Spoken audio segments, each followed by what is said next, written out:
हो, क्या हाल है? बढ़िया है। चलिए अब हम लोग क्या करते हैं, अगली क्लास स्टार्ट करते हैं अपनी। अभी तक हमने क्या किया था, पीछे का टॉपिक पढ़ा था और आपको बताया गया था भाई प्रीफिक्स आप याद करके आइए, ठीक है, और हम फिर आपको इसका यूज करेंगे, ठीक है। ये लर्निंग का काम था और मैं उसको फिर से आज लिख दिया हूं। आप अपना देख लीजिएगा पीछे के वीडियो में, या याद होगा तो आपको पता चल जाएगा। और मैंने कहा था कुछ और चीजें मैं बताऊंगा जो यूज होता है। उसमें क्या है, आपको 2-3 चीजें और ये याद करना है कि 1 इंच इक्वल टू कितना होगा, 2.54 सेंटीमीटर। ये कन्वर्जन फैक्टर में भी आपको ये याद रखना है कि 1 इंच इक्वल टू क्या होता है, 2.54 सेंटीमीटर होता है। और 1 एंगस्ट्रम इक्वल टू 10 की पावर -10 मीटर होता है। और 1 मीटर क्यूब में क्या होता है, 10 की पावर 3 लीटर होता है। Right, clear. और भी याद होगा आपको, जैसे 1 आवर में 60 मिनट होता है, 1 मिनट में 60 सेकेंड होता है, ये सब भी आता है। और मैं मान के चलूंगा कि ये सब आपको आ रहा है, ठीक है। अब देखो इसके बाद जो अगला टॉपिक है वो क्या है, कन्वर्जन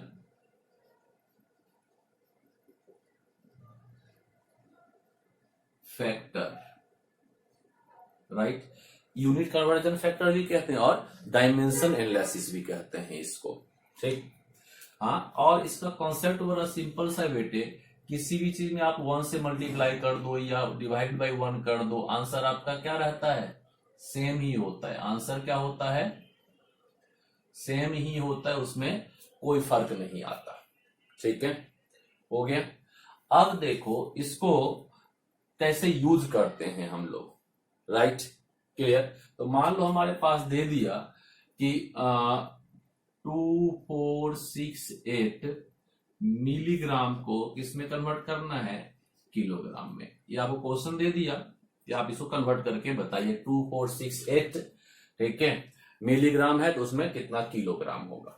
और मैंने ये भी बताया था कि भाई जब हम नीचे से ऊपर आते हैं तो जितना भी ये क्या है प्रीफिक्स टर्म है, जो एक्सपोनेंट है वो क्या हो जाएगा, नेगेटिव हो जाएगा। तो अब देखो हमें मिलीग्राम को कन्वर्ट करना है, तो 1 मिलीग्राम इक्वल टू क्या होता है, 10 की पावर -3 ग्राम।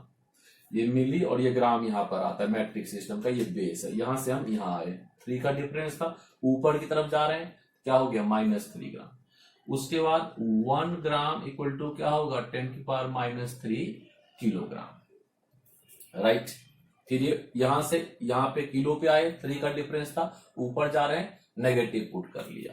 फैक्टर क्या बनेगा, 1 इक्वल टू 10 की पावर 3 ग्राम अपॉन में मिलीग्राम। और दूसरा फैक्टर क्या बनेगा, 1 इक्वल टू कितना, 10 की पावर -3 किलोग्राम अपॉन में ग्राम। आप फैक्टर्स को बॉक्स में तिजोरी में बंद कर दिया कर, ठीक है, ताकि टीचर को दी जाए कि वो फैक्टर्स चेक करते हैं कि बना है कि नहीं, और रिक्वायर्ड नंबर ऑफ फैक्टर्स बना है कि नहीं बना है। अब ये क्या है हमारा, 2468 मिलीग्राम इंटू क्या होगा, 10 की पावर 3 ग्राम अपॉन में मिलीग्राम इंटू 10 की पावर 3, सॉरी यहां माइनस होगा, यहां भी क्या होगा माइनस, यहां पर भी क्या होगा 10 की पावर -3 क्या चीज, किलोग्राम अपॉन में ग्राम होगा। राइट, अब क्या हुआ, मैं बता दूं कि जिसको कन्वर्ट करना होता है वो कहाँ आएगा, डिनोमिनेटर में आएगा, और जिसमें चाहिए उसको नोमिनेटर में रखेंगे। यहां पर ग्राम गया डिनोमिनेटर में, किलो आ गया नोमिनेटर में। सब 1 के इक्वल है। हमने क्या किया, इस डिजिट को बेसिकली 1 से मल्टीप्लाई किया। इसके RHS में ये टर्म है हमारी किसके इक्वल है, 1 के, तो हमने ये पुट कर दिया। अब क्या होगा, मिलीग्राम से मिलीग्राम को कैंसिल कर दो, और क्या होगा, ग्राम से ग्राम कैंसिल हो गया, तो ये क्या हो जाएगा, 2468 इंटू 10 की पावर कितना होगा, -3, और क्या चीज -3 प्लस कर दोगे, यहां पर क्या होगा 10 की पावर क्या -6 क्या चीज, किलोग्राम। आप इसको साइंटिफिक नोटेशन में लिखना चाहते हो तो क्या लिख दोगे इसको, ठीक है, ये हो जाएगा कितना, 2.468 इंटू 10 की पावर -3 किलोग्राम। राइट बच्चे, अब देखो मैं क्या करता हूं, इसी किलोग्राम को आगे क्वेश्चन में कन्वर्ट करके दिखाता हूं मिलीग्राम में, ताकि हमारा ये आंसर आ जाए और आपको ये पता चल जाए कि कब नेगेटिव लेना और कब पॉजिटिव लेना है, ठीक है। अब देखो हमें क्या है, किलोग्राम है, और नीचे की तरफ जाना है, जितना भी एक्सपोनेंट लेंगे क्या लेंगे, ये माइनस की जगह पे प्लस लेंगे, माइनस की जगह क्या लेंगे, प्लस लेंगे। यानी वहां पर हमें क्या है, 1 किलोग्राम इक्वल टू क्या होगा, 10⁻³ ग्राम। नीचे आ रहे हैं, एक्सपोनेंट वाला टर्म क्या हो रहा है, पॉजिटिव हो रहा है। यही मैं कहा था, ऊपर की तरफ जाएंगे तो एक्सपोनेंट नेगेटिव होगा और नीचे की तरफ आएंगे तो एक्सपोनेंट पॉजिटिव होगा। और फिर क्या बनेगा, 1 ग्राम इक्वल टू क्या चीज, 10⁻³ मिलीग्राम। राइट बच्चे, अब इसको फैक्टर में कन्वर्ट कर लो, फैक्टर बनाओ, 1 इक्वल टू 10⁻³ ग्राम अपॉन में किलोग्राम, एक फैक्टर बना, और 1 इक्वल टू 10⁻³ मिलीग्राम अपॉन में क्या चीज, ग्राम। ये किसके इक्वल है, 1 के इक्वल है। राइट, अब इस वाले टर्म में पुट कर दो तो कितना हो जाएगा, ये 2.468 इंटू 10 की पावर कितना, -3। बेटा मैं दूसरी जगह लिख देता हूं, ये देखो यहां करता हूं, क्या होगा, 2.468 इंटू 10 की पावर -3 किलोग्राम इंटू क्या होगा, 10⁻³ ग्राम अपॉन में किलोग्राम इंटू 10⁻³ मिलीग्राम अपॉन में ग्राम।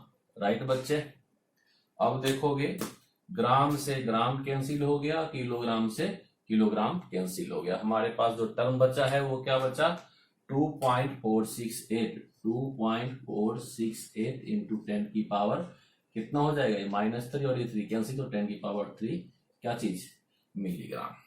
राइट, इसको आप क्या लिख सकते हो, 2468 मिलीग्राम भी लिख सकते हो। क्या हुआ, हम यहां से गए थे किसमें कन्वर्ट कर लिए, किलोग्राम में, और यहाँ किलोग्राम में था उसको किसमें कन्वर्ट कर लिया, मिलीग्राम में। सेम आंसर आ रहा है, यानी हमारा प्रोसेस बिल्कुल ही ठीक है, हमने कोई गलती नहीं करी है।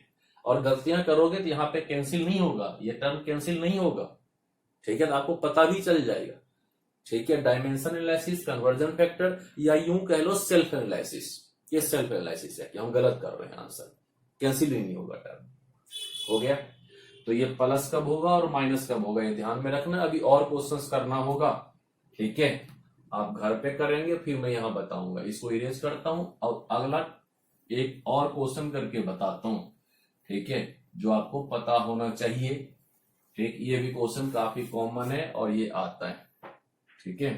क्वेश्चन क्या है, क्वेश्चन है convert 2 days into second.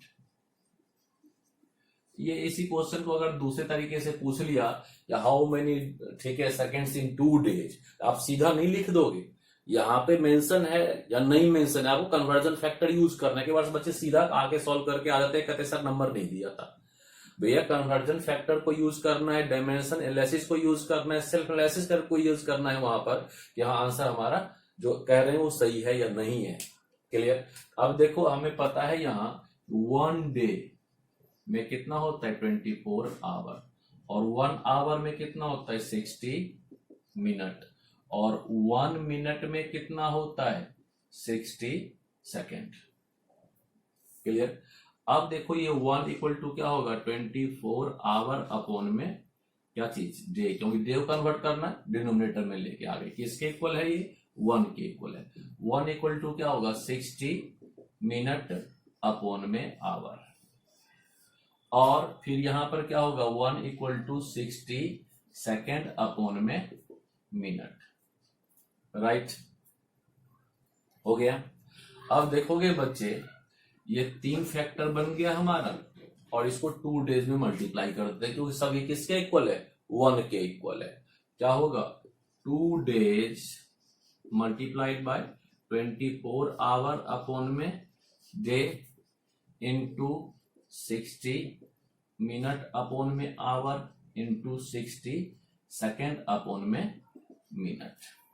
Right, अब देखो बच्चे क्या हो गया, यहां पर ये मिनट से मिनट कैंसिल हो गया, आवर से आवर कैंसिल हो गया, डे से डे कैंसिल हो गया। राइट, देखोगे यहां पर क्या हो गया 2 इंटू 24 इंटू 60 इंटू 60 क्या चीज सेकेंड ही आंसर हो गया। आप इसको मल्टीप्लाई करके भी लिख सकते हो या ऐसे भी छोड़ सकते हो। मैं तो ऐसे ही छोड़ देता हूं। अगर आपके टीचर कहें कि नहीं इसको मल्टीप्लाई करके लिखना है, वो बता देते क्लास में, आप मल्टीप्लाई करके लिख लीजिएगा। ठीक है, हमें मल्टीप्लाई करने को कहा नहीं था, कन्वर्जन फैक्टर बनाने को कहा था, हमने बना दिया था। मगर यहाँ पर क्या होगा, आप उसको मल्टीप्लाई करके भी लिख सकते हैं। क्या है, 48 हो गया, 36, 48 इंटू 36, उस पर 2 जीरो लगा दीजिए, आंसर आ जाएगा। Right, clear. उसके बाद ये था फैक्टर्स, कन्वर्जन फैक्टर्स। ठीक, उसके बाद हमने क्या किया था, यहाँ पर कुछ साइंटिफिक नोटेशन का टर्म भी, उसको भी यूज करना सीख लेते हैं ताकि फायदे में रहेंगे कि हाँ सर ये पढ़ाए थे तो उसका यहाँ पे हम यूज कर सकते हैं न्यूमेरिकल में। ये टूल्स ही है कैलकुलेशन का बेटे। ठीक, प्रैक्टिस से आता है, मेरे बताने से नहीं होगा। प्रैक्टिस करोगे फटाफट आता जाएगा, प्रैक्टिस नहीं करोगे तो ये छूटता चला जाएगा। ठीक है, और ये एक क्लास का भी नहीं है कि हाँ इस क्लास में हमने प्रैक्टिस कर लिया था। तो हर क्लास में आपको प्रैक्टिस करनी है, हर क्लास में आपको क्वेश्चन करना है और उसके डायमेंशन के अकॉर्डिंग, साइंटिफिक नोटेशन के अकॉर्डिंग आंसर्स करते जाना है। ठीक है, अब देखोगे बेटे पिछली क्लास में हमने क्या पढ़ा था, साइंटिफिक नोटेशन। Right, clear. तो साइंटिफिक नोटेशन में, ठीक है, हम कैसे यूज करते हैं कैलकुलेशन को देखते हैं। साइंटिफिक नोटेशन, हाँ बच्चे, साइंटिफिक नोटेशन में, ठीक है, क्या करते हैं, पहले एडिशन सब्सट्रैक्शन। ठीक है, क्या करते हैं, एडिशन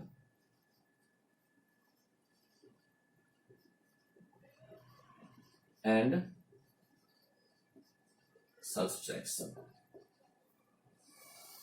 ठीक है बच्चे, मान लो हमें दे दिया टर्म ऐड करना है 3.5 इंटू 10 की पावर 3 और प्लस 3.5 इंटू 10 की पावर 2। इन दोनों टर्म को हमें ऐड करना है। ठीक है, और साइंटिफिक नोटेशन में है दोनों टर्म, यहाँ पर 3.5 इंटू 10 की पावर 2 है, यहाँ पर 3.5 इंटू 10 की पावर 3 है। अब देखोगे दोनों का एक्सपोनेंट क्या है, डिफरेंट है। एक्सपोनेंट देखो डिफरेंट है। ठीक है, साइंटिफिक नोटेशन में हमारे एक्सपोनेंट डिफरेंस है, इसको हमें ऐड करना है।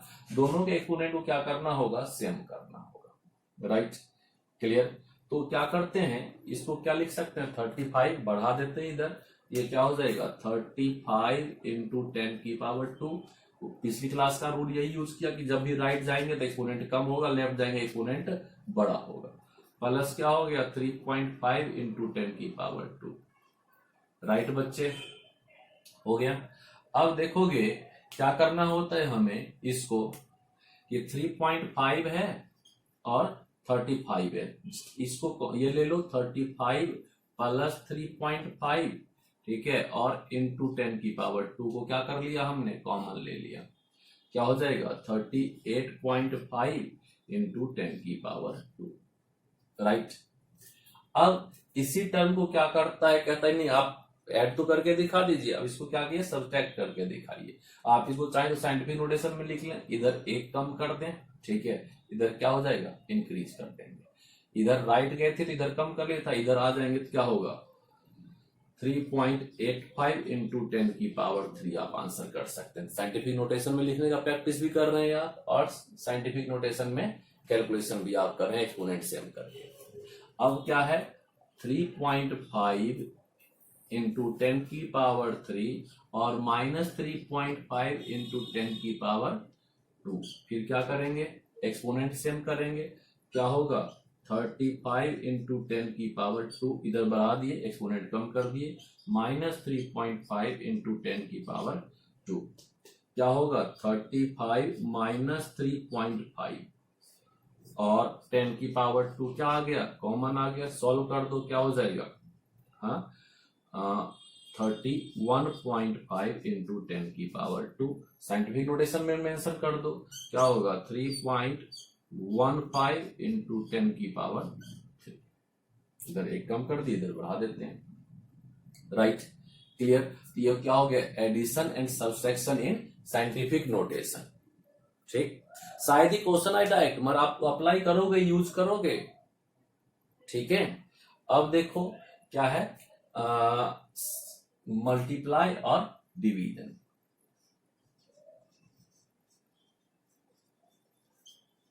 And division.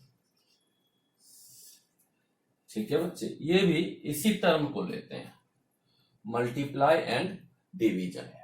ठीक है, क्या होता है मल्टीप्लाई और डिवीजन में भी यही टर्म लेते हैं, 3.5 इंटू 10³ मल्टीप्लाई बाई 3.5 इंटू 10³ क्या होगा 2। Right, clear.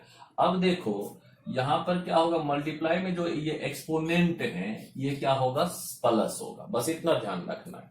राइट, क्या होगा 3.5 इंटू 3.5 इंटू 10³ आ गया।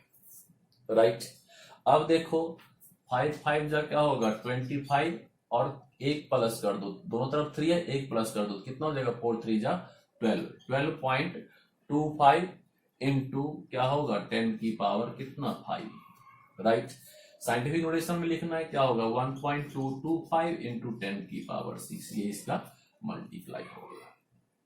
ठीक, अब इसी डिजिट को क्या करता है, डिवाइड करने को कह देता है, यानी 3.5 into 10³ divide by 3.5 into 10⁻²। Right, क्या करोगे आप यहाँ पे 3.5 इंटू 10⁻³ और 3.5 इंटू 10⁻², ये टर्म क्या हो गया कैंसिल, यहाँ क्या बचेगा 10, क्या आ गया 10, आपका आंसर आ गया। यहाँ पे साइंटिफिक नोटेशन में देने की जरूरत नहीं है। क्लियर हो गया, तो क्या था साइंटिफिक नोटेशन। राइट, उस टर्म में हमने क्या किया, एडिशन और सब्सट्रैक्शन किया, मल्टीप्लिकेशन और डिवीजन किया। डायरेक्ट क्वेश्चन नहीं आता है, मैं फिर कह दूं, मगर आपको पता होना चाहिए। क्लियर, इसके बाद अब आता है क्या चीज, सिग्निफिकेंट फिगर, उसका कैलकुलेशन में कैसे यूज करेंगे ना। ठीक बेटे, थोड़ा सा पढ़ना ही पड़ेगा, आज क्लास हो सकती है थोड़ी लंबी हो गई हो, मगर आपको सीखना पड़ेगा, बच्चे परेशान हो जाते हैं सर लंबा वीडियो होता है। ठीक है, क्या है साइंटिफिक, ये significant figure.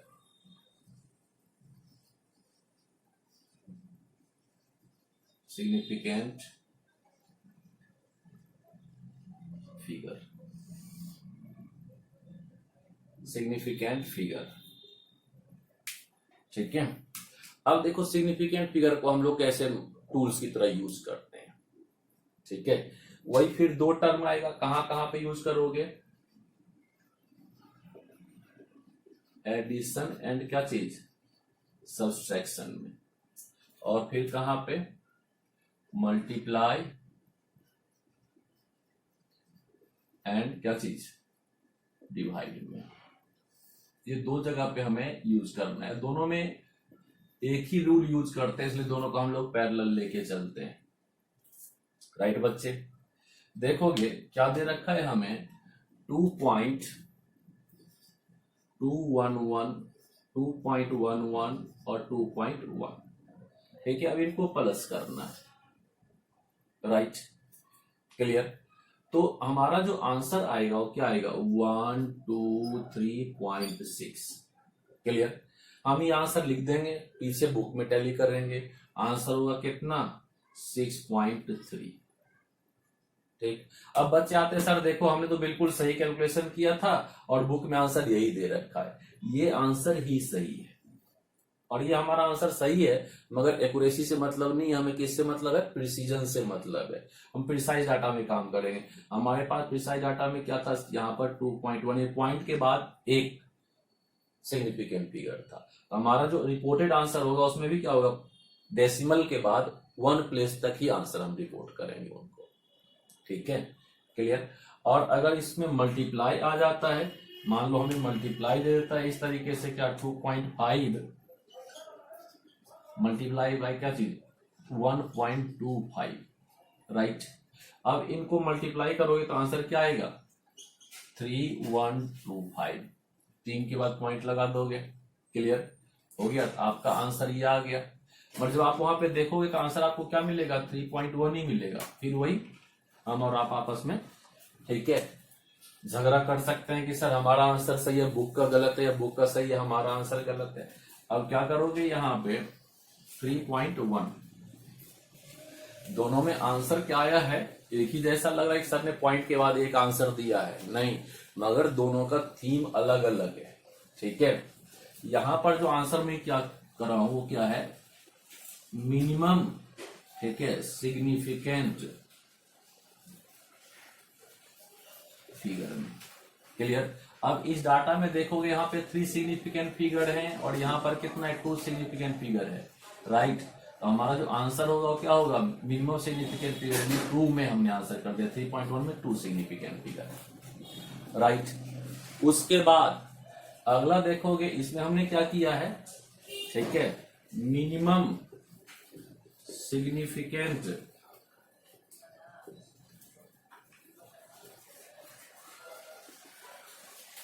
After decimal. Decimal के बाद एक सिग्निफिकेंट तक मैंने आंसर किया, ये हमारा कंसेप्ट है यहाँ पर, क्योंकि डेसिमल के बाद यहाँ पर क्या था, एक ही सिग्निफिकेंट फिगर है, रिपोर्टेड आंसर में यहाँ पे होगी, और यहाँ पर मल्टीप्लाई और डिवाइड में जिस डाटा में सबसे मिनिमम सिग्निफिकेंट फिगर हो, क्वेश्चंस करोगे, आंसर्स मिलाओगे आप, ठीक है, आपका आंसर वेरिएशन होगा, ये रूल आप अप्लाई कर दोगे, आपका आंसर बुक के आंसर से टैली करना शुरू हो जाएगा। बच्चे आपको पता होता है, फिर भी मेरा काम था बता देना। अब आप प्रैक्टिस कहाँ से करोगे, आप देखो मेरे पास जो एडिशन अवेलेबल है उसमें क्या करना, आप पेज नंबर मैं लिख देता हूँ, पेज नंबर 9 to 11 और एक्सरसाइज में क्वेश्चन नंबर 1.21 का बी, 1.27, 1.28, 1.31, राइट। ये क्वेश्चन सॉल्व करना, ये 4 हो गया एक्सरसाइज का, और 7-8 क्वेश्चंस आपको वो इन बिटवीन जहां वो रूल बताए वहीं पे क्वेश्चंस देते चले गए, 8-9 क्वेश्चंस हैं, ठीक है। हो सकता है 1-2 महीने बोर्ड पे वही क्वेश्चन सॉल्व किया होगा, ठीक है। इसको आप सॉल्व करो। और कई बार बच्चे कहते हैं सर पेज नंबर, मैं फिर बोल रहा हूँ, शायद तीसरी वीडियो में बोला हूँ या नहीं बोला हूँ, एक बार रिपीट कर देता हूँ मैं। एडिशन वाइज क्या होता है, एनसीईआरटी बुक ही है या कोई भी बुक है, फ्रीक्वेंटली एडिशंस निकलते रहते हैं, वो एडजस्टमेंट करते रहते हैं, कुछ नई बातें ऐड करते हैं, कुछ पुरानी बातें डिलीट कर देते हैं, कुछ नया एग्जांपल लेके आ जाते हैं, तो क्या होता है आगे पीछे थोड़ा हो जाता है। अगर मैंने 9 to 11 का है तो हो सकता है किसी का 7-8 में मिल जाए, ये चीजें देखते ही पता चल जाएगा, ठीक है। कुछ का हो सकता है 11 to 13 में मिले एडिशन वाइज, ठीक है। आज की मुलाकात बेटे इतनी ही, बाकी कल अगली क्लास में पढ़ेंगे, बाय।